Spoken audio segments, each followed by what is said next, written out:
How's it going again, everybody? Cheers from Carpo. I'm going to get right into it without any stupid introduction. Too late. I started to mention this in the previous video, but really I wanted to make a completely separate video for this and try to wrap up how I feel about the United States losing ground as being an innovator. When my parents were kids, we were steel makers, we were automakers, we were innovators. We, of course, created the bomb, but that wasn't just us. We brought over German, scientists, and many nations had come together. As much as the U.S. was considered an innovator, we know that many of the people who created these things were brought from all around the world. It was a place for people to come together and create things. And after the bomb, well, that kind of changed the whole world perspective. There was a little bit of fear, and who wouldn't be fearful of the idea that we can kill ourselves off? But now, several decades, half a century or more have passed, and the United States has lost ground completely as being an innovator in this world. Now we have Microsoft, and we have a variety of companies, Nike and whatnot. But we know that they outsource a lot of their stuff. Say Nike. I mean, they're not making all their own sneakers, are they?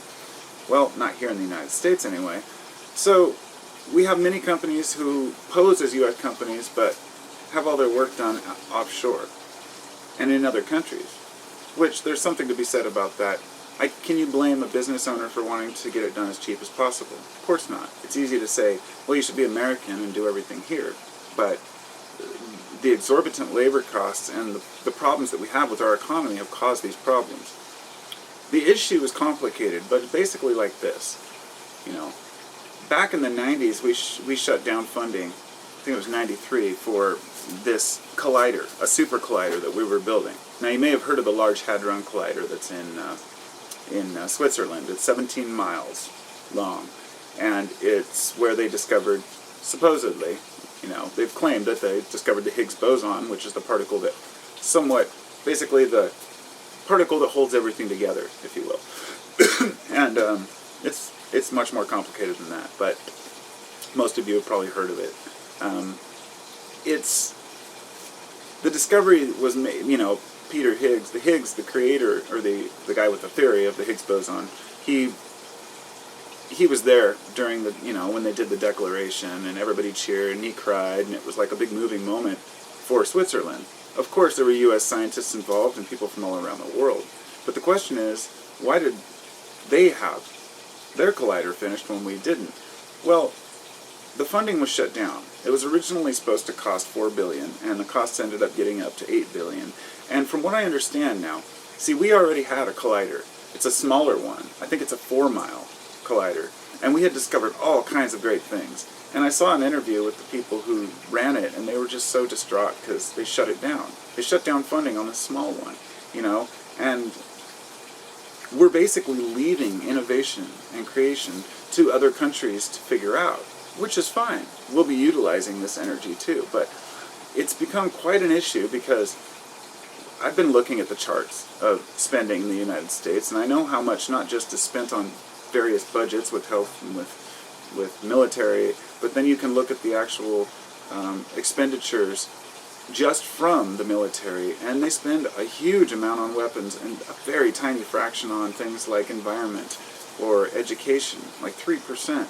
And all of these different funded areas within our government could easily put money into science and innovation, but it's for the same reason pharmaceutical companies don't want to make new antibiotics, because there's no money in it. People take them for about a week and they're done. There's lots of money to be made in $20,000 cancer treatments, $1 million cancer treatments, and not quite as much to be made in the intense research it takes to find new antibiotics. So we're letting people, our future, go downhill, and people potentially die because we can't spend a little bit of money on these things. Now, when we're talking billions, that sounds like a lot, but when you look at the $1.3 trillion that was spent in general last year, and you see where most of that money went, you can say, well, $1 trillion, okay, $1 trillion is 1,000 billions, okay? and a billion is 1,000 millions.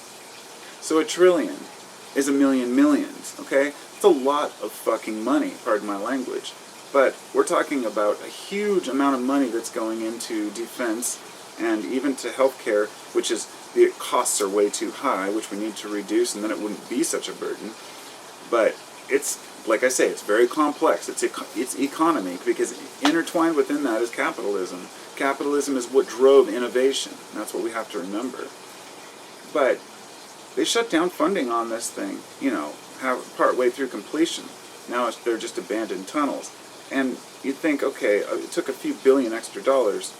Well, that's just like 5 fighter jets. I mean, the cost to build something so monstrous that could actually help us. But then the question comes up, what are we going to gain from that? The reason why we are using nuclear power plants the way we are right now, and I'm going to get into controversial land here. I will let people know that I am I am a supporter of nuclear energy, clean nuclear energy using thorium reactors. And most folks who haven't heard of a thorium reactor, just whatever, there's a huge movement to make thorium reactors a reality.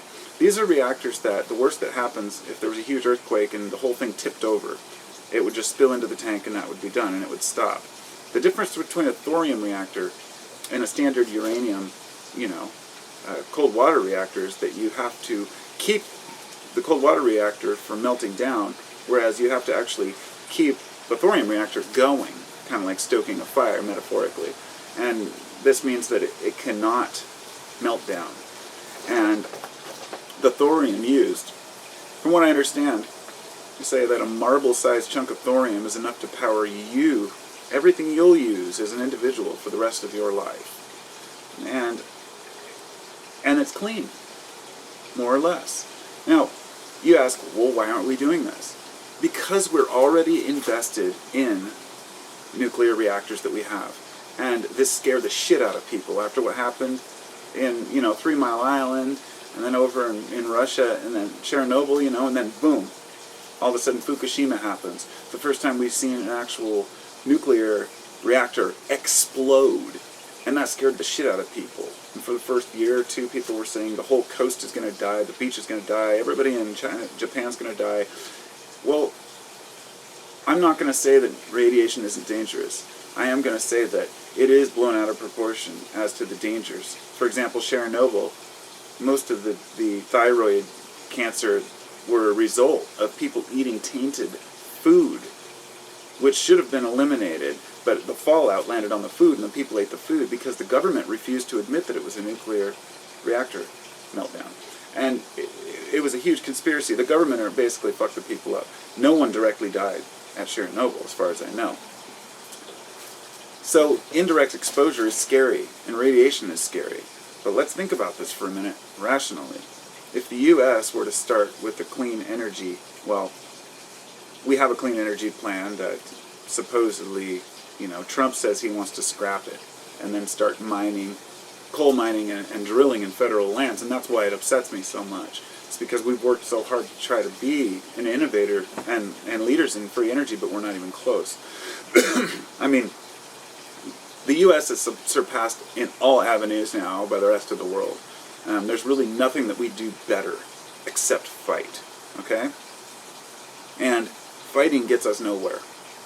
We can dominate, and we can colonize, and we can try to run other governments, but we're basically bullying people into resources at this point. And that's why I say Trump wants to do this. He wants us to be self-sufficient by drilling up our own oil and using it. The point is not being self-sufficient. We are going to have to sacrifice for the future, and everyone's going to have to come together. Because if we want our kids to breathe clean air, and this is more than just global warming or ice caps or rising oceans, that is happening, whether people like it or not, whether it's man-made or not. And while well over 90% of the scientists agree that global warming is a real thing that has been affected by humans greatly, that it may not be causing it, but we happen to be living during a time when we are already raising, the CO2 levels are higher than they've been in millions of years, and it's suspected that we are causing these problems, in part. That should be enough. But nobody wants to trust the scientists because big oil has too much fucking money behind them. Way too much fucking money. And the idea that just because we're already vested in these other reactors, we shouldn't start building thorium reactors is completely beyond me. I think that this could be the most important, crucial step towards our future. If you haven't heard of them, I would look into it to see what you think personally. There are new ideas, you know. It's like somebody said, you know, we're not using 50-year-old computers anymore. Why the fuck should we be using 50-year-old power technology? And a lot of folks talk about free energy. They talk about Tesla and say that the government's hiding free energy secrets and that, you know, that there is free energy that everybody can have. And if this is true, and there are certain types of power which may not be completely free, but take very little. There are people on YouTube who are making videos creating these machines, but so far, you know, it's not as cut and dry as you might think of just free power. We're trying to utilize things in the environment that we're not aware of. I have a theory, and this is kind of off the beaten path here, but everything is in septenaries, in seven. 7 is a very important number. There's a harmonic resonance with notes and with colors and with, you know, it's deep. 7 seems to be a very interesting number. Well, my thought is that there are 7 different forms of energy, forces rather. You know, they used to think there were only 2, but you know, then we found the weak and strong nuclear force. But I think there are several different forces, and learning how to manipulate these is going to be how we use the energy. I think that dark energy, or what's called dark energy, this invisible force which exerts and pushes everything away, which would be like the opposite of gravity, that everything has a counterpart. We know that there are, you know, anti, everything that there's pro, you know. It's fascinating. There seems to be another side to everything, and another opposite for everything. And the dark matter would be considered the dominant force in the universe. Because here's the thing. They say that dark matter makes up something like 85% of the universe, and I think that 10% is dark energy, if I'm not mistaken. Something like over 95% or 98% of what's in the universe is invisible, and this force, once we learn to harness it, may be the key. You know, well, who knows? We need to put money into it, but we also need to create an environment that makes people want to do these things, and to provide the resources and the funding for people who come up with ideas instead of trying to keep them down. Big oil has far too much power. It's depressing. You know, that's where it all starts. Stopping the greed with the oil companies and the idea that they're willing to run our country and our world into the ground for short-term profits. Just think about that for a minute. I mean, really. I can't believe that there are still people out there who are arguing about the details when you can see what's going on around you by just listening to your fellow man, the people who are out there in the field doing the research, the folks who are measuring the Antarctic, you know, and the Arctic, and checking the ice caps to see what's going on, and people throwing this bullshit like, oh, well, last year there was more sea ice than ever before, and you say, well, no, there's surface ice, which is just a foot or two thick, and then there is ice, which is like a mile thick, the actual, you know, caps. It's a completely different story. There's a lot of misinformation out there. You know, like the dumbass who came into Congress and he had a snowball, and he said, they say global warming is real. He puts it down on the podium there, he's like, but it's snowing, you know. Doesn't look like it's global warming to me. People are so short-sighted that they look out their door and they think that that's all there is. And we have to trust in one another. And that means that we as a nation have to trust in one another, but we also have to trust people in other countries, the other innovators. The world's getting smaller. The reason why we did a lot of things the way we did in the past was due to the slow movement of information. such as why the Electoral College exists in this country, because the people who represented would ride on horseback to the Capitol and they would convene and decide who was president. But now we're still hanging on to that old thing. And like I found out yesterday, that means that the president can technically win with 22% of the popular vote.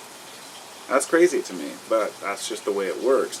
There are several systems in play, politically, financially, otherwise, that are causing problems.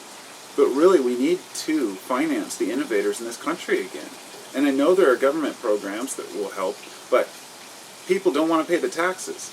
So nobody wants to pay into the system, but they want us to be leaders. So when we decide that we want to abolish the taxes, the whole tax system, and then we say, well, we want to be leaders and we want to be a strong country, you realize that in a system without public funding, the only one who gains power are the corporations, and that's how we became the corporate states of America. So I hope that we can change that, and I hope in the future, we can stop seeing things so black and white. It's really hard to deal with people who are fucking dumb. And I mean that as nicely as possible, because I don't want anybody to be offended, because I'm dumb too, in many ways. I find every year I learn something new that I didn't know the year before. I'll go arguing on a tangent about something, and then I'll learn something new and say, okay, I was wrong, and then I'll change my view and I'll move on in that direction. But the most important thing is just admitting when you've learned something new and made a mistake and move on. I have several times changed my tone on things that I once believed were a certain way because I learned something. But there are folks who believe what they believe and think what they think, and it's along the lines of, like the same kind of people who say, well, I belong to this particular party, so therefore whatever candidate they choose, I'm going to vote for them regardless of what I think of them, because my fellow people do. And it's very difficult to get past that people don't use any critical thinking in a lot of aspects. And when it comes to the country, I feel like most folks are just frustrated and upset that we're losing ground and that our economy is being surpassed. And we're trying to blame it on anyone we can. And, that's why everybody hates China right now. China's the big enemy. 20 years ago I read a couple books. One was Behold a Pale Horse by William Cooper, and it was all about conspiracies. And another one was a Nostradamus prophecy book, and both of them talked about, when the great red dragon rises up. So it was back in about 96. And I came and I told my mom, I was like, China's going to take over. They're going to take over. They're going to end up surpassing the U.S. within the next couple decades. So when it actually started to happen, I was not that surprised. But it doesn't mean that they're better than us. It just means that they have all kinds of problems over there. China actually built all these ghost cities, which are uninhabited. They can fit millions of people, and they only have, maybe 100,000 or something. They built all these cities in hopes that they could falsify their GDP by how much they'd actually built and how much new real estate they had, and therefore falsify how much money they actually had. So China's just as screwed up as we are. They've got all kinds of problems. But it's a huge nation like America. We shouldn't be competing with China, that's my point. We shouldn't be competing with anyone. We shouldn't be upset with each other. Because all of us need each other right now. We really do. If we want a future that's decent. So, those are my thoughts. There's going to be disagreement, but there also has to be a certain amount of tolerance and understanding. And, some days I see it in people, and other days I just think, what are folks thinking? We all live the lives we live, so hopefully we make the best decisions with the minds that we're given. Because we can't expect too much from ourselves. We're just humans, okay? We evolved to this point where we're thinking now rationally as far as we think we are, and we're aware of our own mortality. And once the creature is aware of their own mortality, they fear death, and that fear of death causes a collective panic, which manifests itself as a distraction from what life really means by having and doing and whatever it is for the person. So just remember that we are all one. You don't have to be a philosopher or take psychedelics, or go through a meditation course or anything to see that we are all one. You know? Because when you hurt somebody else, it hurts you. And I think that if we were more together, we'd be more apt to fund each other and start being more innovative. So I'm going to start working on some science projects of my own. Because I was sitting there this morning thinking about magnets and coils and electromagnetism and thinking, why can't I go buy some high-powered magnets and start working on my own? Because we don't have the faith that we as individuals have that scientific background to do it. But we've got the internet. We have encyclopedias. We have tons of knowledge. We no longer have to go to a school and have someone teach us, like centuries ago, in order to understand how something works. We understand how things work quickly. And that means that we all have the opportunity to be amateur scientists. And so the backyard scientist hopefully will rule the future. And I urge you all to make an experiment. Do something. You know, it's fun, but it does take the desire to do it. So, anyhow, I'm going to go build my own thorium reactor in the backyard here, and I'll talk to y'all later.